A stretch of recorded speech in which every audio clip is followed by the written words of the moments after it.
إن الحمد لله نحمده ونستعينه ونؤمن به ونتوكل عليه ونعوذ بالله من شرور أنفسنا ومن سيئات أعمالنا من يهده الله فلا مضل له ومن يضلل فلا هادي له وأشهد أن لا إله إلا الله وحده لا شريك له وأشهد أن محمدا عبده ورسوله أرسله بالهدى ودين الحق ليظهره على الدين كله ولو كره المشركون اللهم صل على محمد وعلى آل محمد كما صليت على إبراهيم وعلى آل إبراهيم وبارك على محمد وعلى آل محمد كما باركت على إبراهيم وعلى آل إبراهيم إنك حميد مجيد أما بعد فإن خير الحديث كتاب الله وخير الهدي هدي محمد صلى الله عليه وسلم وشر الأمور محدثاتها وكل محدثة بدعة وكل بدعة ضلالة يا أيها الذين آمنوا اتقوا الله حق تقاته ولا تموتن إلا وأنتم مسلمون يا أيها الذين آمنوا اتقوا الله وقولوا قولا سديدا يصلح لكم أعمالكم ويغفر لكم ذنوبكم ومن يطع الله ورسوله فقد فاز فوزا عظيما أعوذ بالله من الشيطان الرجيم بسم الله الرحمن الرحيم لو أنزلنا هذا القرآن على جبل لرأيته خاشعا متصدعا من خشية الله وتلك الأمثال نضربها للناس لعلهم يتفكرون. സ്നേഹാദരണീയരായ സഹോദര സഹോദരിമാരെ, സത്യവിശ്വാസികളെ, വിശ്വാസിനികളെ, അള്ളാഹുവിൻ്റെ വിധികളും വിലക്കുകളും നമ്മുടെ ജീവിതത്തിൻ്റെ എല്ലാ രംഗങ്ങളിലും നമ്മുടെ കഴിവിൻ്റെ പരമാവധി പാലിച്ചും സൂക്ഷിച്ചും ജീവിക്കുവാൻ ആദ്യമായി എന്നോടും തുടർന്ന് നിങ്ങളോട് ഓരോരുത്തരോടും ഓർമ്മപ്പെടുത്തുകയാണ്. ഏതാനും ആഴ്ചകളായി നമ്മൾ സംസാരിച്ചു കൊണ്ടിരിക്കുന്ന വിഷയത്തിൻ്റെ ഒരു ക്രോഡീകരണമാണ് ഇന്നത്തെ സംസാരത്തിൽ ഉദ്ദേശിക്കുന്നത്. പരിശുദ്ധ ദീനുൽ ഇസ്ലാമിൻ്റെ ജീവിതത്തിനാധാരമായ അടിസ്ഥാനമായ വിശുദ്ധ ഖുർആനും അതിൻ്റെ വിവരണമായ നബി കരീം സല്ലല്ലാഹു അലൈഹി വസല്ലമയുടെ സുന്നത്തും ഇത് സംബന്ധമായി പ്രാഥമികമായ ഏതാനും കാര്യങ്ങളെ സംബന്ധിച്ചാണ് നമ്മുടെ ഖുത്ബകളിലൂടെ ചർച്ചയ്ക്ക് വിധേയമാക്കിയിട്ടുള്ളത്. ഒരു മുസ്ലിമിൻ്റെ ജീവിതത്തിൻ്റെ, ഇസ്ലാമിക ജീവിതത്തിൻ്റെ അടിസ്ഥാന പ്രമാണം അത് വിശുദ്ധ ഖുർആനും നബി കരീം സല്ലല്ലാഹു അലൈഹി വസല്ലമയുടെ സുന്നത്തുമാണ് എന്ന് മുസ്ലിം ലോകം അംഗീകരിക്കുന്നു. ഖുർആൻ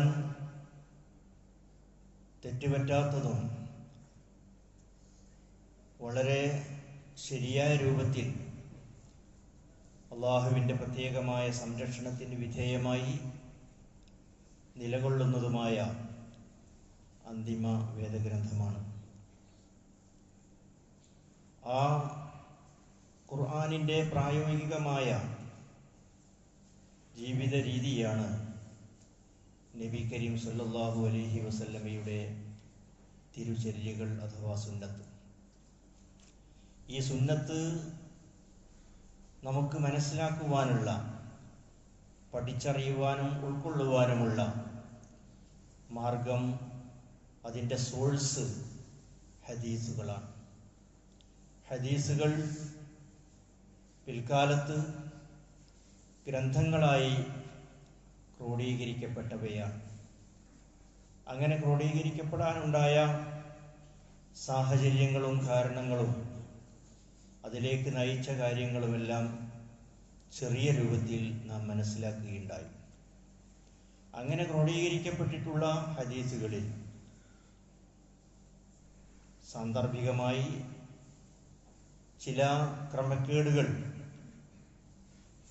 വന്നു ചേരുകയും അങ്ങനെ വന്നിട്ടുള്ള ക്രമക്കേടുകളെ സംബന്ധിച്ച് വസ്തുനിഷ്ഠമായ പഠനം നടത്തി സ്വീകരിക്കാൻ പറ്റുന്നത് ഏതൊക്കെയാണ്, സ്വീകരിക്കാൻ പറ്റാത്തത് ഏതൊക്കെയാണ് എന്ന രൂപത്തിൽ കൃത്യമായ വേർതിരിവ് നടത്തി ഇസ്ലാമിക ലോകം ഖുർആനിൻ്റെ സംരക്ഷണത്തിന് വേണ്ടി അള്ളാഹുവിൻ്റെ അനുഗ്രഹത്താൽ ഹദീസ് സംരക്ഷിക്കപ്പെട്ടിട്ടുണ്ട്. ആ ഹദീസുകളെ മനസ്സിലാക്കുകയും അത് ജീവിതത്തിൽ പകർത്തുകയും ചെയ്യുക എന്നുള്ളതാണ് സത്യവിശ്വാസികളെ സംബന്ധിച്ചിടത്തോളം ഏറ്റവും അനിവാര്യമായിട്ടുള്ളത്. നമുക്ക് ഇത്രയും കാര്യങ്ങളെ സംബന്ധിച്ച് വളരെ ലളിതമായ രൂപത്തിൽ ചില കാര്യങ്ങളാണ് നമ്മുടെ ഖുത്ബകളിലൂടെ നാം ചർച്ചയ്ക്ക് വിധേയമാക്കിയിട്ടുള്ളത്. ഹദീസിൻ്റെ പരിശോധനയും അതിൻ്റെ പഠനവുമൊക്കെ യഥാർത്ഥത്തിൽ ശരിയായ ഇസ്ലാമിനെ മനസ്സിലാക്കുവാൻ അനിവാര്യമായി മുസ്ലിം ലോകം അംഗീകരിച്ചിട്ടുള്ള കാര്യങ്ങൾ തന്നെയാണ്. ഹദീസുകളെ നമ്മൾ മനസ്സിലാക്കുന്നത് നമ്മുടെ ജീവിതത്തെ സംശുദ്ധമാക്കുവാൻ വേണ്ടിയാണ്. നമ്മുടെ ജീവിതത്തെ അള്ളാഹുവിന് ഇഷ്ടപ്പെട്ട രൂപത്തിലാകുവാൻ വേണ്ടിയാണ്. ഖുർആനിൻ്റെയും സുന്നത്തിൻ്റെയും അടിസ്ഥാനത്തിൽ മാത്രമായിരിക്കണം നമ്മുടെ ഇസ്ലാമിക ജീവിതം. അതനുസരിച്ചാണ് അള്ളാഹു നമ്മുടെ ദീനിനെ പരിഗണിക്കുന്നത്, നമ്മുടെ വിശ്വാസത്തെ പരിഗണിക്കുന്നത്, നമ്മുടെ കർമ്മങ്ങളെ പരിഗണിക്കുന്നത്. നാളെ പരലോകത്ത് മഹ്ശറയിൽ ഹാജരാക്കി ഹിസാബ് നടക്കുന്നത് നമ്മുടെ ജീവിതം എത്രമാത്രം ഖുർആനിനോടും സുന്നത്തിനോടും യോജിച്ചിട്ടുണ്ട് എന്നുള്ള പരിശോധനയാണ്. അതാണ് യഥാർത്ഥത്തിലുള്ള ഹിസാബ്. അപ്പോൾ ആ അടിസ്ഥാന രണ്ടാശയങ്ങളിൽ നിന്നുകൊണ്ട് നമ്മുടെ ജീവിതത്തെ, ഇബാദത്തുകളെ, നമ്മുടെ എല്ലാ കാര്യങ്ങളെയും ഇസ്ലാമികമായി ചിട്ടപ്പെടുത്തുക എന്നത് പരലോകത്തെ നമ്മുടെ രക്ഷയ്ക്ക് അനിവാര്യമായിട്ടുള്ള കാര്യമാണ്. വിശ്വാസപരമായ കാര്യങ്ങളെ സംബന്ധിച്ച് പറഞ്ഞു, ഒരുപാട് കാര്യങ്ങൾ നമ്മൾ വിശ്വസിക്കേണ്ടതായിട്ടുണ്ട്. അങ്ങനെ വിശ്വസിക്കുക എന്ന് പറഞ്ഞാൽ നമ്മൾ കണ്ണുകൊണ്ട് കാണുന്ന, പഞ്ചേന്ദ്രിയങ്ങൾ കൊണ്ട് നമുക്ക് അനുഭവിക്കാൻ കഴിയുന്ന, നമ്മുടെ അറിവ് കൊണ്ട് നമ്മൾ പഠിച്ച് മനസ്സിലാക്കിയെടുക്കുന്ന കാര്യങ്ങൾക്ക് വിശ്വാസം എന്ന് പറയില്ല. അത് നമ്മുടെ അനുഭവമാണ്. അത് ഭൗതികമായ നമ്മുടെ ജീവിതത്തിൽ ഉപയോഗപ്പെടുത്തുന്ന എല്ലാ കാര്യങ്ങളും ആ രൂപത്തിൽ നമ്മൾ അനുഭവിച്ചും വസ്തുനിഷ്ഠമായി ഭൗതികമായ സൗകര്യങ്ങൾ ഉപയോഗപ്പെടുത്തിക്കൊണ്ട് മനസ്സിലാക്കിയെടുക്കുന്ന വിജ്ഞാനങ്ങൾക്കാണ് അത്തരത്തിലുള്ള ഭൗതിക വിജ്ഞാനം എന്ന് പറയുന്നത്. ഈ ഭൗതികമായ വിജ്ഞാനത്തിൻ്റെ ഒരു കാര്യത്തിലേക്കും വരാത്തതും അങ്ങനെ ഭൗതികമായ വിജ്ഞാനത്തിലൂടെ നേടിയെടുക്കാൻ കഴിയാത്തതുമായിട്ടുള്ള കാര്യങ്ങളാണ് വൈബിയായിട്ടുള്ള കാര്യങ്ങൾ എന്ന് പറയുന്നത്, അദൃശ്യമായിട്ടുള്ള കാര്യങ്ങൾ. അത് നമുക്ക് അല്ലാഹു നൽകിയിട്ടുള്ള 5 അറിവുകളാണുള്ളത്. ആ അറിവുകൾ ഉപയോഗപ്പെടുത്തിയ 5 അറിവുകൾ ഉപയോഗപ്പെടുത്തിയാണ് ഇന്ന് മാനവ സമൂഹം, മനുഷ്യ സമുദായം, മനുഷ്യവർഗം ഏതെല്ലാം നിലയിൽ ഏതെല്ലാം ഉയർച്ചയിലേക്ക്, ഭൗതികമായ വളർച്ചയിലേക്ക് എത്തിപ്പെട്ടിട്ടുണ്ടോ അതിൻ്റെയൊക്കെ അടിസ്ഥാനം ഈ 5 അറിവുകളാണ്, പഞ്ചേന്ദ്രിയങ്ങളാണ്. ഈ പഞ്ചേന്ദ്രിയങ്ങൾക്ക് വിധേയമാവാത്ത ഒരുപാട് കാര്യങ്ങളുണ്ട്. ആ കാര്യങ്ങൾ എത്ര ശ്രമിച്ചാലും, എത്രമാത്രം നമ്മൾ പഠിച്ചാലും, ഭൗതികമായി എത്ര ശ്രമിച്ചാലും നമുക്കത് കണ്ടെത്താൻ കഴിയില്ല. കാരണം അത് അള്ളാഹു നമുക്ക് നൽകിയിട്ടുള്ള ഈ 5 അറിവുകൾക്ക് അതീതമായി അപ്പുറത്ത് നിൽക്കുന്നതാണ്. അങ്ങനെ കുറെ കാര്യങ്ങളുണ്ട്. അള്ളാഹു സുബ്ഹാനഹു വ തആല നമ്മുടെ പ്രാരംഭ സൂറത്തായിട്ടുള്ള സൂറത്തുൽ ഫാത്തിഹ നമ്മൾ 17 പ്രാവശ്യം അള്ളാഹുവിൻ്റെ മുമ്പിൽ ഏറ്റുപറഞ്ഞുകൊണ്ടിരിക്കുന്ന ആ ഫാത്തിഹ ഖുർആനിൻ്റെ ആമുഖമാണ്. ഖുർആനിൽ എന്തെല്ലാം കാര്യങ്ങളാണ് പറഞ്ഞിട്ടുള്ളത് എന്നതിൻ്റെ ഒരു ചുരുക്കമാണ് സൂറത്തുൽ ഫാത്തിഹ എന്ന് പറയുന്നത്. അതിൽ നമ്മൾ അള്ളാഹുവിനോട് ചോദിക്കുന്നത് ഹിദായത്താണ്. ഇഹ്ദിനസ് സിറാത്തുൽ മുസ്തഖീം, സിറാത്തുൽ മുസ്തഖീമിലേക്ക് എന്നെ നീ ചേർക്കണമേ എന്ന് നമ്മൾ അള്ളാഹുവിനോട് ദുആ ചെയ്യുന്നു. ആ ഹിദായത്ത് വൈബിയായ അദൃശ്യമായ വിശ്വാസവുമായി ബന്ധപ്പെട്ടുള്ള കാര്യമാണ്. അതുകൊണ്ടാണ് 2-ാമത്തെ അധ്യായത്തിൽ ആ ചോദിക്കുന്ന ഹിദായത്ത് ഈ ഖുർആനിൽ ഉണ്ട് എന്ന് അള്ളാഹു പറയുന്നു. ദാലിക്കൽ കിതാബ്, ആ ഗ്രന്ഥം, ലാ റൈബ ഫീഹി, അതിൽ ഒരു തരത്തിലുള്ള സംശയവുമില്ല, ഹുദല്ലിൽ മുത്തഖീൻ, അള്ളാഹുവിനെ ഭയപ്പെട്ട് ജീവിക്കുന്ന ആളുകൾക്ക് സന്മാർഗമുണ്ട്, അതിൽ ശരിയായ വഴി അതിലുണ്ട്. അത് മനസ്സിലാക്കി അതിലൂടെ സഞ്ചരിച്ചാൽ അവർക്കത് കിട്ടും. അത് അള്ളാഹുവിൻ്റെ ആ രൂപത്തിലുള്ള ഹിദായത്താണ്. എന്നിട്ട് അവരെ സംബന്ധിച്ച് അള്ളാഹു പറയുന്നത്, ഈ മുത്തഖീങ്ങൾ, അള്ളാഹുവിൻ്റെ സന്മാർഗം ലഭ്യമാകുന്ന മുത്തഖീങ്ങൾ ആരാണ്? അല്ലദീന യുഅ്മിനൂന ബിൽ ഗൈബ്, അവർ ഗൈബിൽ വിശ്വസിക്കുന്നവരാണ്, അദൃശ്യമായ കാര്യങ്ങളിൽ വിശ്വസിക്കുന്നവരാണ്. അവർക്കത് കൊണ്ട് ഒരു കാരണവശാലും ദുനിയാവിൻ്റെ ഒന്ന് വെച്ചുകൊണ്ടും മനസ്സിലാക്കാൻ കഴിയില്ല.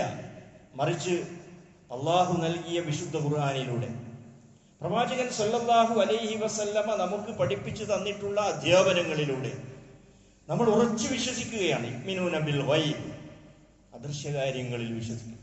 ആ വിശ്വാസത്തിന്റെ അടിസ്ഥാനത്തിലാണ് കർമ്മങ്ങൾ, അമലുകൾ, ഇബാദത്തുകൾ. അതുകൊണ്ടാണ് തുടർന്നുള്ള പറഞ്ഞത് വയുഖീമൂന സ്വലാ, നമസ്കാരം കൃത്യമായി അനുഷ്ഠിക്കുന്നവരുമാണ്. ആ വിശ്വാസത്തിന്റെ അടിസ്ഥാനത്തിലേ ആ നമസ്കാരത്തിന് വിലയുള്ളൂ. ആ വിശ്വാസത്തിന്റെ അടിസ്ഥാനത്തിലേ നമുക്ക് നമസ്കാരത്തിന് വേണ്ടിയുള്ള ആ നിൽപ്പിനുള്ള ഭയഭക്തി ഉണ്ടാവുകയുള്ളൂ. അള്ളാഹുവിന്റെ മുമ്പിലുള്ള, യജമാനന്റെ മുമ്പിലുള്ള, ഈ പ്രപഞ്ചത്തെ മുഴുവനും സൃഷ്ടിച്ച് സംവിധാനിച്ചിട്ടുള്ള മഹാശക്തനായിട്ടുള്ള, എല്ലാ അനുഗ്രഹങ്ങളും ചെയ്തു തരുന്നവനായ ആ അള്ളാഹുവിന്റെ മുമ്പിലാണ് ഞാൻ നിൽക്കുന്നത് എന്ന ആ ഒരു ബോധമാണ് അദൃശ്യമായിട്ടുള്ള നമ്മുടെ മനസ്സിലേക്ക് കടന്നു വരുന്ന ആ ഈമാൻ. അത് അടുത്ത അടിസ്ഥാനത്തിലാണ്.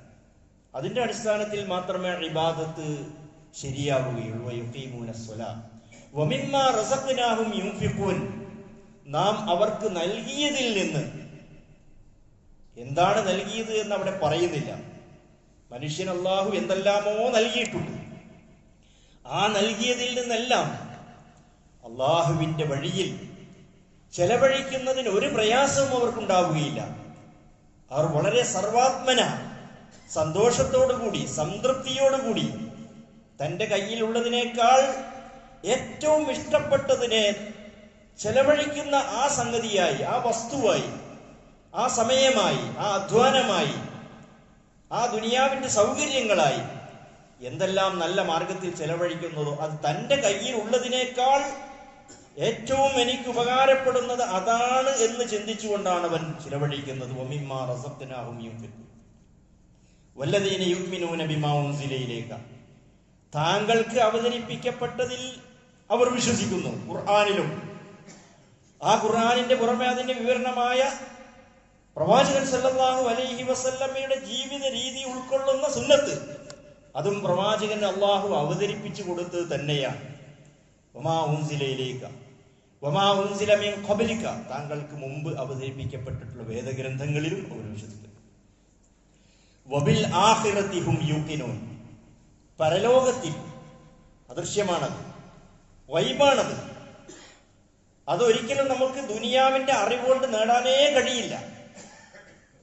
അതിലേക്ക് നമുക്ക് സഹായകമാകുന്ന പല കാര്യങ്ങളും ദുനിയാവിൽ ആയത്തുകളായി, പ്രപഞ്ചത്തിന്റെ പല കാര്യങ്ങളിലും അള്ളാഹു അത്തരം ചില കാര്യങ്ങൾ മനസ്സിലാക്കാനുള്ള അത്ഭുതമായ കാര്യങ്ങളായി നമ്മുടെ മനസ്സിലേക്കും നമ്മുടെ ബുദ്ധിയിലേക്കും വരുന്ന രൂപത്തിൽ, ആ രൂപത്തിൽ ബുദ്ധിയെയും പ്രപഞ്ചത്തെയും അള്ളാഹു ആ രൂപത്തിലാണ് സംവിധാനിച്ചിരിക്കുന്നത്. മറ്റേതൊരു സൃഷ്ടിക്കും ഇല്ലാത്ത വിധം മനുഷ്യന് അള്ളാഹു നൽകിയിട്ടുള്ള വിശേഷ ബുദ്ധി, അത് ഉപയോഗപ്പെടുത്തിക്കൊണ്ട് അവന് പരലോകത്തിന്റെ സാധ്യത, അതിന്റെ ആവശ്യകത, അതിന്റെ അനിവാര്യത ബോധ്യപ്പെടുന്ന വിധത്തിലുള്ള ദൃഷ്ടാന്തങ്ങൾ അള്ളാഹു നൽകിയിട്ടുണ്ട്. പക്ഷേ ആ പരലോകം എന്താണെന്ന് അവന് കണ്ടുപിടിക്കാൻ കഴിയില്ല. അതുകൊണ്ട് വബിൽ ആഖിറതി ഹും, പരലോകത്തിൽ അവർ യൂഖിനൂൻ, അവിടെ ഈമാൻ എന്നതിനേക്കാൾ കുറച്ചുകൂടി മേലെയുള്ള ഒരു പദപ്രയോഗമാണ് നടത്തിയിട്ടുള്ളത്. ഇഖാൻ, ദൃഢമായി ഉറപ്പായി വിശ്വസിക്കുക. ഉണ്ടെങ്കിലായി എന്നുള്ളതല്ല, അവിടെ എത്തിയാൽ ഉണ്ടെങ്കിൽ അത് നമുക്ക് കിട്ടുമെന്നുള്ളതല്ല, ഉണ്ട്, ഉറപ്പാണ്. ആ ഉറപ്പായ കാര്യം ദൃഢമായി വിശ്വസിക്കുന്നവരാണവർ. അവർക്ക് ഈ ഖുർആൻ സന്മാർഗമാണ്, ഹിദായത്തിന്റെ വഴിയാണ്. അവരെ ഹിദായത്തിൽ അല്ലാഹു ചേർക്കും. അങ്ങനെയുള്ള ആളുകൾ ഉലൈക അലാ ഹുദം മിർ റബ്ബിഹിം, തങ്ങളുടെ രക്ഷിതാവിങ്കൽ നിന്നുള്ള സന്മാർഗത്തിൽ, ഹിദായത്തിന്റെ വഴിയിൽ തീർച്ചയായും അവർക്ക് എത്തിച്ചേരാൻ കഴിയും. അവർ വഉലൈക ഹുമുൽ മുഫ്ലിഹൂൻ, അവർ വിജയത്തിന്റെ, ജീവിത വിജയം കൈവരിച്ചിട്ടുള്ള ആളുകളുടെ കൂട്ടത്തിലാണ് എന്ന് അല്ലാഹു സുബ്ഹാനഹു വ തആല പറഞ്ഞു. അദൃശ്യമായ കാര്യങ്ങളിൽ പല കാര്യങ്ങളും ഉണ്ട് എന്ന് നമ്മൾ പറഞ്ഞു. ആ കൂട്ടത്തിൽപ്പെട്ട വളരെ പ്രധാനപ്പെട്ട പല കാര്യങ്ങളുണ്ട്. മലക്കുകൾ, ജിന്നുകൾ, അതുപോലെ തന്നെ ഖബറിലെ ശിക്ഷ, സിറാത്ത് പാലം, മീസാൻ, ഇങ്ങനെയുള്ള പല പദപ്രയോഗങ്ങളും ഖുർആനിലും ഹദീസിലും നമുക്ക് കാണുവാൻ സാധിക്കും. നമ്മുടെ അമലുകളെ തൂക്കിക്കണക്കാക്കുന്ന തുലാസുകളെ സംബന്ധിച്ച് ഹദീസിൽ പ്രയോഗമുണ്ട്. അതിന്റെ വിവരണങ്ങൾ നബി സല്ലല്ലാഹു അലൈഹി വസല്ലം നൽകി. അത് എങ്ങനെയാണ് എന്ന് ദുനിയാവിന്റെ കാര്യത്തിൽ ചർച്ച ചെയ്തിട്ട് അതിനെ നിഷേധിക്കുകയോ അതിനെ നിരൂപണം ചെയ്യുകയോ ചെയ്യുന്നതിൽ അർത്ഥമില്ല. കാരണം അത് ദുനിയാവിന് അപ്പുറമുള്ള വൈബിയായ അള്ളാഹുവിന്റെ ഒരു സംവിധാനമാണ്.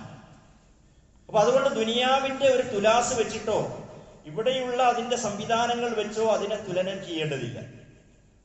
മരിച്ചു കഴിഞ്ഞാൽ മനുഷ്യൻ മണ്ണോട് ചേരുകയാണല്ലോ, പിന്നെ എന്തൊരു ഖബർ ശിക്ഷയാണ്, ഖബർ ഇടുക്കുമെന്നൊക്കെ ഹദീസിലുണ്ടല്ലോ, എന്താണ് അതിന്റെ അർത്ഥം എന്ന് ദുനിയാവിന്റെ കാര്യങ്ങൾ വെച്ചുകൊണ്ട് ചിന്തിച്ചിട്ട് കാര്യമില്ല. കാരണം റൂഹ്, മനുഷ്യന്റെ ഭൗതിക ജസദിൽ നിന്ന് വേർപെട്ട് മരണവും എന്ന പ്രക്രിയകളിലൂടെ അത് അല്ലാഹുവിന്റെ സംവിധാനത്തിലേക്ക് ഉയർന്നു കഴിയും. ആ റൂഹും ഈ മരണപ്പെട്ടിട്ടുള്ള വ്യക്തിത്വത്തിന്റെ അവസ്ഥയും മരണത്തിന് ശേഷം ബർസഖിയായ ജീവിതത്തിൽ എങ്ങനെ സന്ധിക്കുന്നു, എങ്ങനെയാണ് അതിന്റെ അവസ്ഥയുള്ളത് എന്ന് ദുനിയാവിന്റെ ഒരു അളവ് പോലും വെച്ചിട്ട് ചർച്ച ചെയ്തിട്ടും എത്താൻ കഴിയാത്ത ഒരു വസ്തുതയാണത്. അത് ഉണ്ട് എന്ന് വിശ്വസിക്കുക എന്നുള്ളതാണ്. അത് അങ്ങനെ തന്നെയാണ് സംഭവിക്കുക എന്നുള്ളതാണ്. അതിനെ സംബന്ധിച്ച് വന്നിട്ടുള്ള ഹദീസുകളിൽ ശരിയല്ലാത്ത ഹദീസുകൾ ഉണ്ടായിരിക്കാം. ആ ശരിയല്ലാത്ത ഹദീസുകളെ മാറ്റി നിർത്തി ശരിയായ ഹദീസുകൾ വെച്ചുകൊണ്ട് നബി സല്ലല്ലാഹു അലൈഹി വസല്ലമ നമ്മളോട് പ്രാർത്ഥിക്കാൻ പറഞ്ഞല്ലോ, അല്ലാഹുമ്മ ഇന്നി അഊദു ബിക മിൻ അദാബിൽ ഖബർ, പടച്ചവനെ ഖബറിലെ ശിക്ഷയിൽ നിന്ന് ഞാൻ നിന്നോട് കാവലിനെ തേടുന്നു എന്ന് പ്രാർത്ഥിക്കാൻ 5 നേരത്തെ നമസ്കാരത്തിൽ അവസാനത്തെ അത്തഹിയ്യാത്തിൽ പ്രാർത്ഥിക്കുന്നത് സുന്നത്തായ ഒരു പ്രാർത്ഥന നബി കരീം സല്ലല്ലാഹു അലൈഹി വസല്ലമ നമുക്ക് പഠിപ്പിച്ചു തന്നിട്ടുണ്ട്. അതുപോലെ സിറാത്തല്ലദീന അൻഅംത അലൈഹിം, നമ്മൾ സഞ്ചരിക്കുന്നതായ ആ ഹിദായത്തിന്റെ വഴി എന്ന് പറയുന്നത് സ്വർഗത്തിലേക്ക് പ്രവേശിക്കാനുള്ള ഒരു സിറാത്തുണ്ട്. ആ സിറാത്ത് എങ്ങനെയാണെന്ന് ദുനിയാവിലെ പാലവുമായി ബന്ധപ്പെടുത്തി സംസാരിച്ചിട്ട് കാര്യമില്ല. അത് ഗൈബിയാണ്, അദൃശ്യമാണ്. അതിന്റെ അവസ്ഥകൾ എങ്ങനെയാണ് പടച്ചവൻ സംവിധാനിച്ചത് എന്ന് നമുക്കറിയില്ല. അള്ളാഹു നമുക്ക് വിവരിച്ചു തന്നതനുസരിച്ച്, പ്രവാചകൻ സല്ലല്ലാഹു അലൈഹി വസല്ലമ പഠിപ്പിച്ചു തന്നതനുസരിച്ചുകൊണ്ട് ആ സിറാത്തിനെ സംബന്ധിച്ച് നമ്മൾ വിശ്വസിക്കുന്നു, മീസാനിനെ വിശ്വസിക്കുന്നു, സ്വർഗ നരകങ്ങളെ സംബന്ധിച്ച് വിശ്വസിക്കുന്നു, അള്ളാഹുവിന്റെ മഹ്ശറിന്റെ സംവിധാനത്തെ സംബന്ധിച്ച് നമ്മൾ ആ രൂപത്തിൽ വിശ്വസിക്കുന്നു. അതുപോലെയുള്ള ഒരു വിശ്വാസമാണ് ജിന്ന് എന്നൊരു വർഗം നമ്മളെപ്പോലെ ഒരു സൃഷ്ടിയായി, ഒരു സമുദായമായി ഉണ്ട് എന്നുള്ള വിശ്വാസം. ആ വിശ്വാസം ജിന്ന് വർഗത്തെ സംബന്ധിച്ച് എന്താണ് നമ്മൾ വിശ്വസിക്കുക, എന്തെല്ലാം നമുക്ക് വിശ്വസിക്കാം, എന്തെല്ലാം വിശ്വസിച്ചുകൂടാ, അല്ലാഹു സുബ്ഹാനഹു വ തആല നമുക്ക് പറഞ്ഞു തന്നതല്ലാത്ത മറ്റ് യാതൊരു വിവരവും അറിവും ഈ സൃഷ്ടികളെ സംബന്ധിച്ചിടത്തോളം നമുക്കില്ല.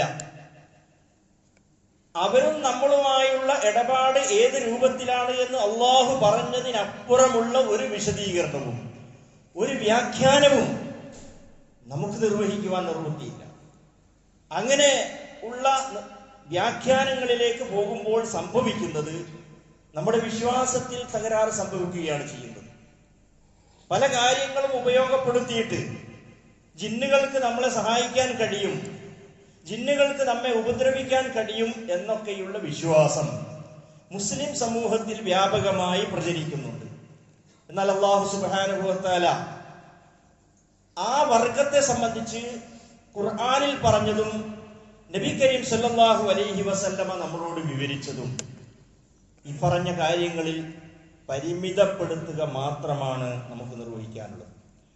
അല്ലാഹു സുബ്ഹാനഹു വ തആല അവരെ സംബന്ധിച്ച് പറഞ്ഞു, യാ ബനി ആദം, അല്ലയോ ആദം സന്തതികളെ, ലാ യഫ്തിനന്നകുമുശ് ശൈത്വാൻ, പിശാച് നിങ്ങളെ ഫിത്നയിൽ അകപ്പെടുത്താതിരിക്കട്ടെ. ഏതുപോലെ കമാ അഖ്റജ അബവൈകും മിനൽ ജന്ന, ആ തോട്ടത്തിൽ നിന്ന് നിങ്ങളുടെ മാതാപിതാക്കളെ അവൻ പുറത്താക്കിയതുപോലെ, യൻസിഉ അൻഹുമാ ലിബാസഹുമാ, അവരുടെ ഗോപ്യസ്ഥാനങ്ങളെ കാണിക്കുന്നതിന് വേണ്ടി അവരുടെ ലിബാസ് വസ്ത്രങ്ങളെ അവൻ നീക്കിക്കളഞ്ഞു. ലിയുരിയഹുമാ മിൻ സൗആതിഹിമാ ഇന്നഹു യറാക്കും, എന്നിട്ട് അല്ലാഹു പറയാണ്, ഇന്നഹു യറാക്കും, തീർച്ചയായും അവൻ, ആ പിശാച് നിങ്ങളെ കാണുന്നു. ഹുവ വ ഖബീലുഹു, അവനും അവന്റെ ഗോത്രങ്ങളും നിങ്ങളെ കാണുന്നു. മിൻ ഹൈസു ലാ തറൗനഹും, ഒരിക്കലും നിങ്ങൾക്ക് അവനെ കാണാനേ സാധ്യമല്ല. ഇന്നാ ജഅൽന ശയാത്തീന ഔലിയാ ലില്ലദീന ലാ യുഅ്മിനൂൻ, തീർച്ചയായും പിശാചുക്കളെ നാം നിശ്ചയിച്ചിരിക്കുന്നത് അവന്റെ മിത്രങ്ങൾക്ക് വേണ്ടിയാകുന്നു. അവന്റെ മിത്രങ്ങളെ അവൻ ഉപയോഗപ്പെടുത്തുന്നു, വഴികേടിലാക്കുകയും ചെയ്യുന്നു എന്നുള്ളതാണ്. അപ്പൊ ഇത് അല്ലാഹു സുബ്ഹാനഹു വ തആല ഈ വർഗത്തെ സംബന്ധിച്ച് നമുക്ക് പറഞ്ഞു തന്നിട്ടുള്ളതാണ്. വമാ യഅലമു ജുനൂദ റബ്ബിക ഇല്ലാഹു, അല്ലാഹുവിന്റെ സൈന്യങ്ങളെ സംബന്ധിച്ച് അല്ലാഹുവിനല്ലാതെ മറ്റാർക്കും അറിയുകയില്ല. വമാ ഹിയ ഇല്ലാ ദിക്റാ ലിൽ ബശർ, ഇത് മനുഷ്യന് അല്ലാഹുവിന്റെ ഒരു ഉത്ബോധനം മാത്രമാണ് എന്ന് അല്ലാഹു സുബ്ഹാനഹു വ തആല പറയുന്നു. അപ്പൊ ജിന്ന് വർഗം നമ്മളെ ഇങ്ങോട്ട് കാണുകയും അവർക്ക് നമുക്ക് അവരെ കാണാൻ കഴിയാതിരിക്കുകയും ചെയ്യുന്ന ഒരു സൃഷ്ടിയായിട്ടാണ് ഖുർആൻ നമുക്ക് പറഞ്ഞു തരുന്നത്. അല്ലാഹു സുബ്ഹാനഹു വ തആല അവരെ സംബന്ധിച്ച് പറഞ്ഞു, ഖാല യാ ഇബ്ലീസ്, അല്ലയോ ഇബ്ലീസ്, പിശാച് വർഗത്തിൽപ്പെട്ട, ജിന്ന് വർഗത്തിൽപ്പെട്ട മലക്കുകളുടെ കൂട്ടത്തിൽ ഉണ്ടായിരുന്ന ഒരു സൃഷ്ടിയാണ് ഇബ്ലീസ് എന്ന് പറയുന്നത്. ആ ഇബ്ലീസിനോട് അല്ലാഹു ചോദിക്കുകയാണ്, മാ മനഅക, എന്തുകൊണ്ടാണ് നിന്നെ തടഞ്ഞത്, അൻ തസ്ജുദ, സുജൂദ് ചെയ്യുന്നതിൽ നിന്ന്, ലിമാ ഖലഖ്തു ബിയദയ്യ, എന്റെ കരങ്ങൾ കൊണ്ട് ഞാൻ സൃഷ്ടിച്ച ആദമിന്, അസ്തക്ബർത അം കുന്ത മിനൽ ഗാവിൻ, നീ അഹങ്കാരം നടിക്കുകയായിരുന്നോ, അല്ല നീ അം കുന്ത മിനൽ ആലീൻ, നീ ഉയർന്ന പദവി നടക്കുകയായിരുന്നോ എന്ന് അല്ലാഹു സുബ്ഹാനഹു ചോദിച്ചു. എന്നിട്ട് അവൻ പറഞ്ഞ മറുപടി ഖാല അന ഖൈറും മിൻഹു, ഞാൻ അവനേക്കാളൊക്കെ ഉത്തമനല്ലേ. എന്താ കാരണം? ഖലഖ്തനീ മിൻ നാരിൻ, നീ എന്നെ സൃഷ്ടിച്ചു തീയിൽ നിന്ന്, വ ഖലഖ്തഹു മിൻ തീൻ, അവനെ നീ സൃഷ്ടിച്ചത് മണ്ണിൽ നിന്നുമല്ലേ. അപ്പൊ കളിമണ്ണിൽ നിന്ന് സൃഷ്ടിച്ചിട്ടുള്ള ആദമിന് ഏറ്റവും ഉന്നത വസ്തുവായ തീയിൽ നിന്ന് സൃഷ്ടിച്ചിട്ടുള്ള ഞാൻ എങ്ങനെയാണ് സുജൂദ് ചെയ്യുക എന്ന അഹങ്കാരമാണ് ഇബ്ലീസ് അള്ളാഹുവിന്റെ മുമ്പിൽ പ്രകടിപ്പിച്ചിട്ടുള്ളത്. ആ ഇബ്ലീസ് ശപിക്കപ്പെട്ടു. അവനെ പിന്നീട് ശൈത്താൻ എന്ന രൂപത്തിൽ അള്ളാഹു പരിചയപ്പെടുത്തി. ആ ശൈത്താൻ എന്നത് മനുഷ്യവർഗത്തിലുമുണ്ട് എന്ന് അള്ളാഹു പറഞ്ഞു. ശയാത്തീനൽ ഇൻസി വൽ ജിന്നി, മനുഷ്യരിലും ജിന്നുകളിലുമുള്ള പിശാചുകൾ. മനുഷ്യനെ വഴിതെറ്റിക്കുന്ന, മനുഷ്യരാവട്ടെ ജിന്നുകളിൽപ്പെട്ട പിശാചാവട്ടെ, രണ്ട് വിഭാഗത്തെയും അള്ളാഹു ശൈത്താൻ എന്ന പദപ്രയോഗം നടത്തുകയുണ്ടായി. അള്ളാഹുവിന്റെ മാർഗത്തിൽ നിന്ന് മനുഷ്യനെ തടയുന്ന, വഴിതെറ്റിക്കുന്ന എല്ലാ ശക്തികൾക്കും ഖുർആനിൽ പിശാച് എന്ന പദപ്രയോഗം നടത്തിയിട്ടുണ്ട്. അത് ആ വർഗത്തിന്റെ പേരല്ല, ആ സ്വഭാവത്തിന്റെ പേരാണ്, ആ പ്രവർത്തനത്തിന്റെ പേരാണ്. ആ വർഗത്തിന്റെ പേര് ജിന്ന് എന്നും ഇബ്ലീസ് എന്നുമാണ്. ആ ഇബ്ലീസ് അല്ലെങ്കിൽ ആ പിശാച്, അവരുടെ കൂട്ടത്തിൽ നല്ലവരുണ്ട്, ചീത്ത ആളുകളുണ്ടെന്ന് ഖുർആൻ പറയുന്നു. നബി സല്ലല്ലാഹു അലൈഹി വസല്ലമയുടെ അടുത്ത് ജിന്നുകളിൽപ്പെട്ട ഒരു വിഭാഗം ആളുകൾ ഖുർആൻ കേൾക്കാൻ വന്നു എന്ന് ഖുർആൻ അല്ലാഹു പറയുന്നു. സൂറത്തുൽ ജിന്ന് എന്ന് പറയുന്ന ഒരു അധ്യായം തന്നെ ഖുർആനിലുണ്ടല്ലോ, ഖുൽ ഊഹിയ ഇലയ്യ അന്നഹു ഇസ്തമഅ നഫറും മിനൽ ജിന്നി എന്ന് പറയുന്ന ആ ഖുർആൻ കേട്ട ഒരു വിഭാഗം നിങ്ങളുടെ അടുക്കൽ വന്നിരുന്നു എന്ന് നബി സല്ലല്ലാഹു അലൈഹി വസല്ലമക്ക് അറിയുന്നത്. താൻ ഓതിക്കൊണ്ടിരിക്കുന്ന ഖുർആൻ കേട്ടുകൊണ്ടിരിക്കുന്ന ഒരു വലിയ സമൂഹം എന്റെ മുമ്പിൽ ഇരിക്കുന്നു, അവരുടെ സാന്നിധ്യം ഉണ്ട് എന്ന് റസൂലുള്ളാഹി സ്വല്ലല്ലാഹു അലൈഹി വസല്ലമ അറിയുന്നത് ഈ സൂറത്തുൽ ജിന്ന് അവതരിച്ചതിന് ശേഷമാണ്. ഇങ്ങനൊരു വിഭാഗം ആളുകൾ, ജിന്നുകൾ, താങ്കളുടെ ഖുർആൻ വചനങ്ങൾ കേട്ടു, അവർ അതിൽ വിശ്വസിച്ചു, അവർ അവരുടെ സമൂഹത്തിലേക്ക് ഈ കാര്യം പറഞ്ഞു കൊടുക്കാൻ വേണ്ടി പോയിട്ടുണ്ട് എന്ന് പറയുന്നത്, എന്ന് നബി സല്ലല്ലാഹു അലൈഹി വസല്ലമ അറിയുന്നത്, പ്രവാചക ശ്രേഷ്ഠൻ അറിയുന്നത്, നബി കരീം സല്ലല്ലാഹു അലൈഹി വസല്ലമ മനസ്സിലാക്കുന്നത് അള്ളാഹു വഴിയായി അള്ളാഹു നബിയെ അറിയിച്ചതുകൊണ്ടാണ്. അതുകൊണ്ടാണ് ജിന്ന് അദൃശ്യമാണ്, ഗൈബിയാണ്. അവരുടെ സാന്നിധ്യം മനസ്സിലാക്കാൻ നമുക്ക് കഴിയില്ല. പ്രവാചകരടക്കമുള്ള ആർക്കും കഴിയില്ല. പ്രവാചകന് അള്ളാഹു അറിയിച്ചു കൊടുത്തപ്പോൾ ആ കാര്യം മനസ്സിലായി എന്ന് മാത്രമാണ് ഈ സംഭവത്തിലൂടെ ഖുർആൻ നമ്മെ പഠിപ്പിക്കുന്നത്. അതുകൊണ്ട് എവിടെയെങ്കിലും അകപ്പെട്ടാൽ, നമ്മളൊരു അപകടത്തിൽപ്പെട്ടാൽ, ആരുമില്ലാത്തൊരു സ്ഥലത്ത് നമ്മൾ അകപ്പെട്ടാൽ, അങ്ങനെയുള്ള ആ പ്രദേശത്ത് ജിന്നുകൾ ഉണ്ടാകും, അവരോട് നമുക്ക് സഹായം തേടിയാൽ അത് കുഴപ്പമില്ല എന്ന രൂപത്തിലുള്ള ചില പ്രചരണങ്ങൾ പ്രത്യേകിച്ച് തൗഹീദ് ഉള്ള ആളുകളിൽ തന്നെ നടന്നുകൊണ്ടിരിക്കുന്നു എന്നുള്ളത്. യാ ഇബാദല്ലാഹ് അഈനൂനി, വിജനപ്രദേശങ്ങളിലൂടെ നടന്നു പോകുന്നു, ഒരു പ്രയാസത്തിൽ അകപ്പെട്ടു പോകുന്നു. ആ പ്രയാസത്തിൽ അകപ്പെട്ടു പോകുമ്പോൾ അവിടെ നിന്ന് രക്ഷപ്പെടുത്താൻ അവിടെയൊക്കെ ജിന്നുകൾ ഉണ്ടാകും, അപ്പൊ അവരെ വിളിക്കുന്നതിന് കുഴപ്പമില്ല എന്ന രൂപത്തിൽ ഒരു ഹദീസ്. അതുകൊണ്ടാണ് ഞാൻ ഈ വിഷയം നേരത്തെ ആദ്യം മുതലേ സംസാരിച്ചത്. ഹദീസ് എന്ന് പറയുമ്പോൾ നബി സല്ലല്ലാഹു അലൈഹി വസല്ലമയുടെ ജീവിത രീതി മനസ്സിലാക്കുവാനും ഇസ്ലാമിന്റെ ശരിയായ അഖീദ മനസ്സിലാക്കുവാനും അതനുസരിച്ചുകൊണ്ട് അമൽ ചെയ്യുവാനുമുള്ള വഴിയാണ്, അത് മനസ്സിലാക്കാനുള്ള മീഡിയയാണ് ഹദീസ് എന്ന് പറയുന്നത്. ഈ ഹദീസ് വിശ്വാസത്തിനെതിരാണ്. നബി സല്ലല്ലാഹു അലൈഹി വസല്ലമ പഠിപ്പിച്ചിട്ടുള്ള അദൃശ്യമായ കാര്യങ്ങളിൽ അള്ളാഹുവിനെ മാത്രം ആശ്രയിക്കണമെന്നുള്ള തൗഹീദിന്റെ കടക്ക് കത്തിവെക്കുന്ന രൂപത്തിലുള്ള കാര്യമാണ് ഈ ഹദീസിലുള്ളത്. നബി സല്ലല്ലാഹു അലൈഹി വസല്ലമ എത്ര കഥകളാണ് സഹാബികൾക്ക് പറഞ്ഞു കൊടുത്തത്. മൂന്നാളൊരു ഗുഹയിൽപ്പെട്ട കഥ നമ്മൾ എത്രയോ കേട്ടിട്ടുണ്ട്. കല്ല് ഗുഹാമുഖത്ത് വന്ന് മൂടി. അവർക്കത് വേർപെടുത്താനേ കഴിയുന്നില്ല. ആ സംഭവം വിവരിച്ചിട്ട് നബി സല്ലല്ലാഹു അലൈഹി വസല്ലം സഹാബികൾക്ക് പഠിപ്പിച്ചു കൊടുക്കുകയാണ്, അമൽ ചെയ്യണം. അള്ളാഹുവിൽ അചഞ്ചലമായി വിശ്വസിച്ച് നിഷ്കളങ്കമായ അമൽ ചെയ്താൽ ദുനിയാവിലെ പ്രതിസന്ധികളിൽ നിന്നൊക്കെ രക്ഷപ്പെടാൻ വഴിയുണ്ട് എന്ന് പഠിപ്പിക്കാൻ വേണ്ടി നബി സല്ലല്ലാഹു അലൈഹി വസല്ലമ 3 ആളുകളുടെ കഥ വിവരിച്ചു കൊടുത്തു. അവർ ആ ഗുഹയിൽ നിന്ന് രക്ഷപ്പെട്ടത് അവർ ചെയ്ത അള്ളാഹുവിന്റെ വജ്ഹിനെ മാത്രം ലക്ഷ്യമാക്കി നിർവഹിച്ച കർമ്മങ്ങളെ അള്ളാഹുവിന്റെ മുമ്പിൽ എടുത്തു പറഞ്ഞുകൊണ്ട്, പടച്ചവനെ, ഞാൻ ഈ ചെയ്തത് നിന്റെ പൊരുത്തം മാത്രം കരസ്ഥമാക്കിയും ഉദ്ദേശിച്ചും നിന്റെ പ്രതിഫലം കിട്ടണമെന്ന് മാത്രം ഉദ്ദേശിച്ചും ചെയ്തിട്ടുള്ള അമലാണ്. അതുകൊണ്ട് ഞങ്ങളകപ്പെട്ടിട്ടുള്ള ഈ പ്രതിസന്ധിയിൽ നിന്ന് ഞങ്ങളെ നീ രക്ഷിക്കണമേ. വിജനമായ പ്രദേശമാണ്, ആരുമില്ലാത്തൊരു സ്ഥലമാണ്, സഹായത്തിന് വിളിച്ചാൽ ആളില്ലാത്തൊരു സ്ഥലമാണ്. അവിടെ ജിന്നുകളുണ്ട് എന്ന് വിശ്വസിച്ചുകൊണ്ട് അവർ ചെയ്തില്ല, അവരങ്ങനെ ആരെയും വിളിച്ചില്ല. അങ്ങനെയുള്ള ഒരു ഉദാഹരണം നബി സല്ലല്ലാഹു അലൈഹി വസല്ലമ സഹാബികൾക്ക് പഠിപ്പിച്ചു കൊടുത്തില്ല. മറിച്ച് അള്ളാഹുവിനോട് തേടുകയും ആ കല്ല് അല്പം നീങ്ങുകയും ചെയ്തു. രണ്ടാമത്തെ ആൾ പ്രാർത്ഥിച്ചു അള്ളാഹുവിനോട്, കല്ലല്പം നീങ്ങി. മൂന്നാമത്തെ ആളും പ്രാർത്ഥിച്ചു അള്ളാഹുവിന്റെ മുമ്പിൽ അമലെടുത്ത് പറഞ്ഞുകൊണ്ട് കല്ല് പൂർണ്ണമായി നീങ്ങി. അവർ രക്ഷപ്പെടുകയും ചെയ്തു എന്ന് നബി സല്ലല്ലാഹു അലൈഹി വസല്ലം പറഞ്ഞു. ഈ ജിന്ന്, അതിൽപ്പെട്ട പിശാച്, ആ പിശാചിന്റെ സഹായം തേടിയ ഒരു ജൂതൻ, ലബീദ് എന്ന് പറയുന്ന ഒരു ജൂതൻ, എന്നിട്ട് നബി സല്ലല്ലാഹു അലൈഹി വസല്ലമക്ക് സിഹ്ർ ചെയ്തു. ആ സിഹ്ർ നബി സല്ലല്ലാഹു അലൈഹി വസല്ലമക്ക് ഫലിച്ചു.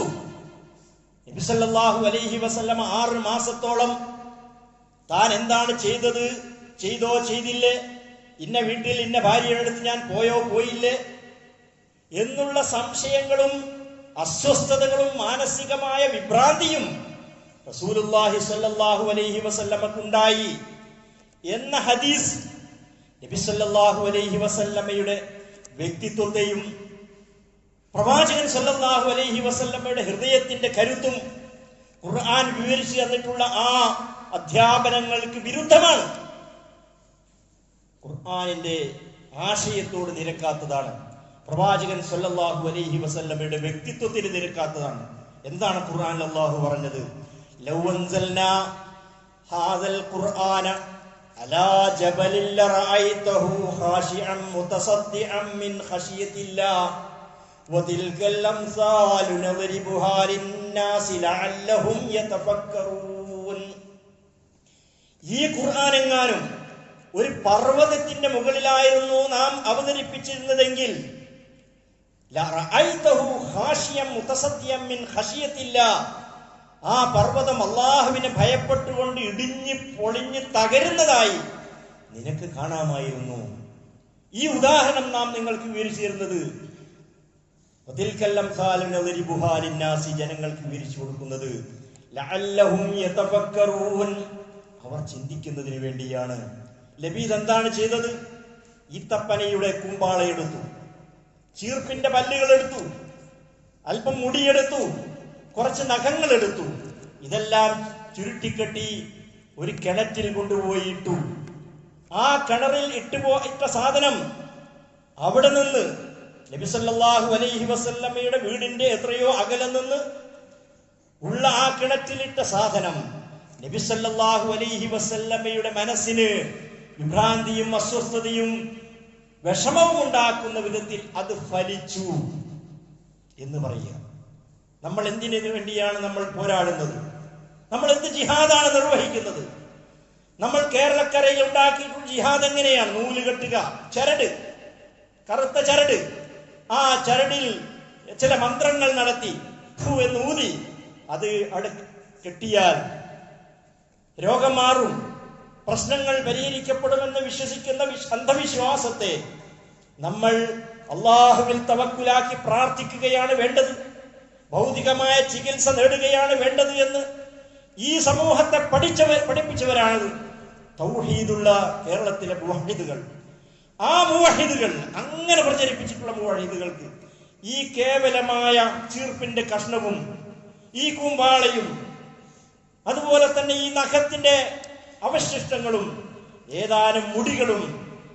ഈ രൂപത്തിൽ അള്ളാഹു ഖുർആൻ അവതരിച്ചത് ഒരു പർവ്വതത്തിന്റെ മുകളിലായിരുന്നുവെങ്കിൽ ആ പർവ്വതം തകർന്നു പോകുമായിരുന്നു.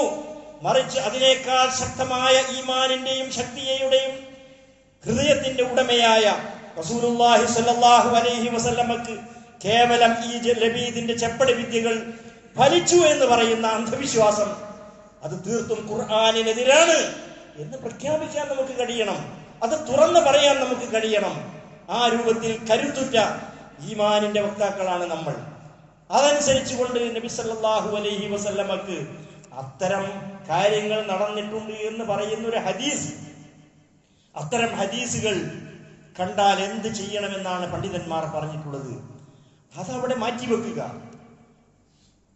2012 വരെ മുജാഹിദുകൾക്കിടയിൽ ഈ തർക്കമേ ഇല്ല, അങ്ങനെ ഒരു വിഷയമേ ഇല്ല. അതിനുശേഷം വന്നിട്ടുള്ള ചില കാര്യങ്ങളിലൂടെ വന്നിട്ടുള്ളതാണ് ഇത്തരം അന്ധവിശ്വാസങ്ങൾ. ആ രൂപത്തിൽ ജിന്ന്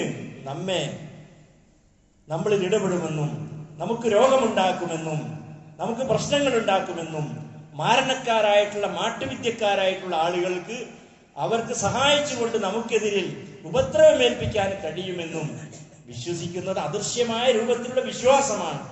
ആ വിശ്വാസം തെറ്റായ വിശ്വാസമാണ്. അദൃശ്യമായി നമ്മെ സഹായിക്കുവാനും വൈബിയായ രൂപത്തിൽ നമുക്ക് എന്തെങ്കിലും ഉപദ്രവമേൽക്കുവാനും കഴിയുന്നത് അള്ളാഹുവിന്റെ മാത്രമാണ്. അല്ലാഹുമ്മ ലാ മാനിഅ ലിമാ അഅ്തൈത വലാ മുഅ്തിയ ലിമാ മനഅ്ത വലാ യൻഫഉ ദൽ ജദ്ദി മിൻകൽ ജദ്ദി.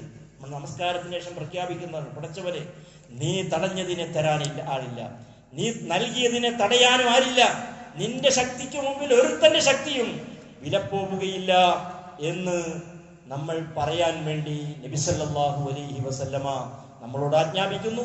ആ രൂപത്തിൽ ഈമാനിന്റെ കരുത്തിൽ പടച്ചവനിൽ തവക്കുലാക്കിക്കൊണ്ടുള്ള അവന് മാത്രമേ നമ്മെ രക്ഷിക്കുവാനും ശിക്ഷിക്കുവാനും കഴിയൂ. ദുനിയാവിൽ എല്ലാ വിധത്തിലുള്ള അദൃശ്യമായ എല്ലാ കാര്യങ്ങളിലും പടച്ചവന്റെ കയ്യിലാണ് നമ്മുടെ എല്ലാം ഉള്ളത് എന്ന കരുത്തമായ ഈമാനിന്റെ അടിയുറച്ച വിശ്വാസം, ആ വിശ്വാസമാണ് നമ്മുടെ ഈമാനിനെ ശക്തമാക്കുന്നത്, നമ്മുടെ അമലിന് അർത്ഥമുണ്ടാകുന്നത്, നമ്മുടെ ഇസ്ലാമിക ജീവിതത്തിന് അഭിമാനമുണ്ടാകുന്നത്. ആ രൂപത്തിൽ ശരിയായ രൂപത്തിൽ കാര്യങ്ങളെ മനസ്സിലാക്കുവാൻ അല്ലാഹു നമുക്ക് തൗഫീഖ് നൽകി അനുഗ്രഹിക്കുമാറാകട്ടെ.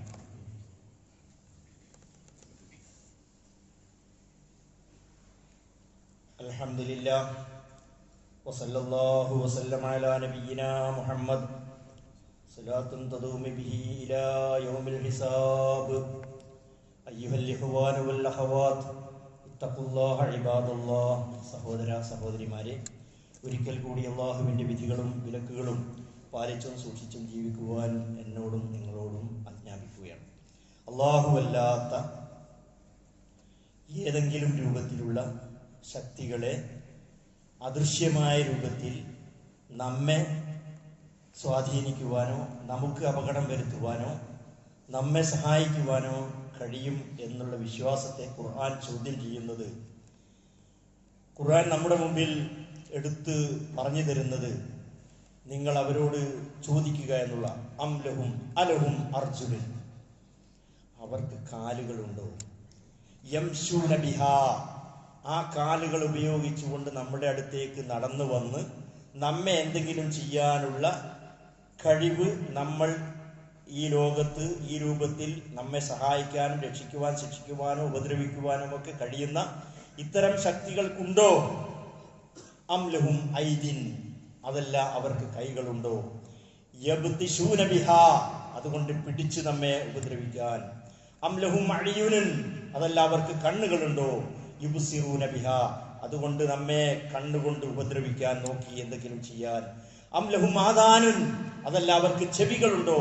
യസ്മഊന ബിഹാ, നമ്മളിൽ നിന്ന് കാര്യങ്ങൾ കേൾക്കാൻ. ഖുൽ, ഇതൊക്കെ പറഞ്ഞുകൊണ്ട് ഇതൊന്നുമില്ല, ഇങ്ങനെയൊന്നും അവർക്കൊന്നും ചെയ്യാൻ കഴിയില്ല എന്ന് സ്ഥാപിക്കുകയാണ് ഖുർആൻ. എന്നിട്ട് അല്ലാഹ് പറയാണ് നബിയോട്, ഖുൽ, നബിയെ താങ്കൾ പറയുക, ഉദ്ഉ ശുറകാഅകും, നിങ്ങൾ നിങ്ങളുടെ എല്ലാ പങ്കാളികളെയും, ആരെയൊക്കെ നിങ്ങൾ അള്ളാഹുവിന് പുറമെ പങ്കാളികളാക്കുന്നുവോ അവരെയൊക്കെ നിങ്ങൾ വിളിക്കുക. സുമ്മകീദൂനി, എന്നിട്ട് നിങ്ങൾ എല്ലാവരും കൂടി എനിക്കെതിരിൽ സിഹ്റോ, അതുപോലുള്ള മാരണമോ മായാവിദ്യകളോ എന്തെങ്കിലുമൊക്കെ നടത്തി എന്നെ നശിപ്പിക്കാൻ വേണ്ടിയുള്ള ശ്രമം നിങ്ങൾ സംഘടിപ്പിക്കുക. സുമക്കീദൂനി ഫലാ തുൻദിറൂൻ, നിങ്ങൾ സമയം കളയേണ്ട, എത്രയും പെട്ടെന്ന് നിങ്ങളുടെ ഈ കൂട്ടാളികളെ ഒക്കെ വിളിച്ചു വരുത്തി മുഹമ്മദ് മുസ്തഫ സല്ലല്ലാഹു അലൈഹി വസല്ലമക്ക് ഏതെങ്കിലും രൂപത്തിൽ, അദൃശ്യമായ രൂപത്തിലുള്ള ജിന്ന് പിശാചുക്കളുടെ ശക്തി ഉപയോഗപ്പെടുത്തി ആ പ്രവാചകനെ ഉപദ്രവിക്കാൻ, ഇല്ലായ്മ ചെയ്യാൻ കഴിയുമെന്നാണോ നിങ്ങൾ വാദിക്കുന്നതെങ്കിൽ ചെയ്തു കൊള്ളുക എന്നവരോട് വെല്ലുവിളിക്കുവാൻ വേണ്ടി ഖുർആൻ നബി സല്ലല്ലാഹു അലൈഹി വസല്ലമയോട് കൽപ്പിക്കുകയാണ്. ഈ വെല്ലുവിളി ഖുർആനിൽ ഇന്നുമുണ്ട്. മുസ്ലിം സമുദായത്തിന് ഇത് ബാധകമാണ്. അള്ളാഹുവിൽ വിശ്വസിക്കുന്ന ഈമാനുള്ള മുഴുവൻ ആളുകൾക്കും ഇത്തരം അന്ധവിശ്വാസങ്ങൾ പറഞ്ഞ് പേടിപ്പിക്കുന്ന, ഭയപ്പെടുത്തുന്ന, പിശാചുകൾ നമ്മളെ ആ രൂപത്തിലൊക്കെ എന്തൊക്കെയോ ചെയ്യുമെന്ന് ഭീഷണിപ്പെടുത്തുന്ന, ആ ഭീഷണിയുടെ ഉപയോഗപ്പെടുത്തി അതിന്റെ പിന്നിൽ, അതിന്റെ മറവിൽ ചൂഷണത്തിന് വിധേയമാക്കുന്ന എത്രയോ സംഭവങ്ങൾ ഉണ്ടായി. കേരള ശബ്ദം എന്ന പത്രം തന്നെ മുജാഹിദുകൾക്കിടയിലുള്ള ഈ ജിന്ന് സേവയെ സംബന്ധിച്ച് ലേഖനങ്ങൾ വരെ വന്ന സംഭവങ്ങൾ ഉണ്ടായിട്ടുണ്ട്. ഒരു തിരിച്ചുപോക്കാണ് ആദം നബി അലൈഹി ഇസ്ലാമിന്റെ സമുദായത്തിൽ സംഭവിച്ച ഈ ശിർക്കിന്റെ വഴിയിലേക്കുള്ള മനുഷ്യന്റെ പോക്ക്. ഇബ്രാഹിം നബി അലൈഹി ഇസ്ലാം ബിംബങ്ങളെ തകർത്ത ആ ഇബ്രാഹിം നബി അലൈഹി ഇസ്ലാമിന്റെ വിഗ്രഹങ്ങളെ കഅബയിൽ വെച്ച് പൂജിക്കുന്ന അവസ്ഥ മനുഷ്യർക്കിടയിൽ ഉണ്ടായല്ലോ. ഇതൊരു ചക്രമാണ്. ഈ ചക്രത്തിൽ നിന്ന് മോചനം നേടാൻ സാധിക്കുന്നത് ഖുർആനിന്റെ യഥാർത്ഥ അധ്യാപനങ്ങളെ, നബി കരീം സല്ലല്ലാഹു അലൈഹി വസല്ലമയുടെ യഥാർത്ഥ സുന്നത്തിനെ അവലംബിച്ചുകൊണ്ട് ജീവിക്കുന്നവർക്ക് മാത്രമേ സാധ്യമാകൂ. അത്തരത്തിലുള്ള ശരിയായ പഠനത്തിന്റെയും ബോധത്തിന്റെയും അടിസ്ഥാനത്തിൽ നമ്മുടെ വിശ്വാസങ്ങളെയും അമലുകളെയും ക്രമപ്പെടുത്തുക. അല്ലാഹു സുബ്ഹാനഹു വ തആല നമുക്കതിന് തൗഫീഖ് നൽകി അനുഗ്രഹിക്കുമാറാകട്ടെ. വളരെ പ്രധാനപ്പെട്ട ഒരു കാര്യം നിങ്ങൾ ശ്രദ്ധപ്പെടുത്താനുണ്ട്. നമ്മുടെ കണ്ണൂർ ജില്ലയിൽപ്പെട്ട ഈ അത്തായക്കുന്ന് എന്ന് പറയുന്ന കക്കാട് ഭാഗത്തുള്ള 7 വയസ്സായ ഒരു കുട്ടി ഏതാണ്ട് 5ഓളം ശസ്ത്രക്രിയകൾ കഴിഞ്ഞ് ഇപ്പോഴും മാരകമായ ആ രോഗത്തിൽ നിന്ന് മോചനം നേടിയിട്ടില്ല. ഹോസ്പിറ്റലിലാണ് ഉള്ളത്. 50 ലക്ഷത്തോളം രൂപ ചെലവ് വരുന്ന രൂപത്തിലുള്ള ചികിത്സയാണ് ആ കുട്ടിക്ക് ആവശ്യമായിട്ടുള്ളത്. അതിന് ഒരു കലക്ഷന് വേണ്ടി അവിടത്തുകാർ ഇവിടെ വന്നിട്ടുണ്ട്. അതുകൊണ്ട് പരമാവധി ആ കുട്ടിയെ, ആ വീട്ടിലെ ഏക മകനാണ് ആ കുഞ്ഞ്, ചിലപ്പോൾ ജോലിക്ക് പോകുന്ന ഒരാളാണ്, ജോലിക്ക് പോകാൻ കഴിയാത്ത സ്ഥിതിയാണുള്ളത്. അതുകൊണ്ട് പരമാവധി എല്ലാവരും അകമഴിഞ്ഞ് സഹായിക്കണം എന്ന് ഓർമ്മപ്പെടുത്തുകയാണ്. അത്തരം മാരകമായ രോഗങ്ങളിൽ നിന്നും കഷ്ടപ്പാടുകളിൽ നിന്നൊക്കെ അള്ളാഹു എല്ലാവരെയും, നമ്മുടെ മക്കളെയും നമുക്ക് വേണ്ടപ്പെട്ടവരെയും അള്ളാഹു രക്ഷപ്പെടുത്തി അനുഗ്രഹിക്കുമാറാകട്ടെ. ആ കുഞ്ഞിനെ അള്ളാഹു പൂർണ്ണമായ ശിഫ നൽകി അനുഗ്രഹിക്കുമാറാകട്ടെ. നമ്മുടെ എല്ലാ വിഷമങ്ങളും അള്ളാഹു നമുക്ക് പരിഹരിച്ചു തരുമാറാകട്ടെ. നമ്മുടെ ജീവിതത്തിൽ അള്ളാഹു ബർക്കത്ത് പ്രദാനം ചെയ്യട്ടെ.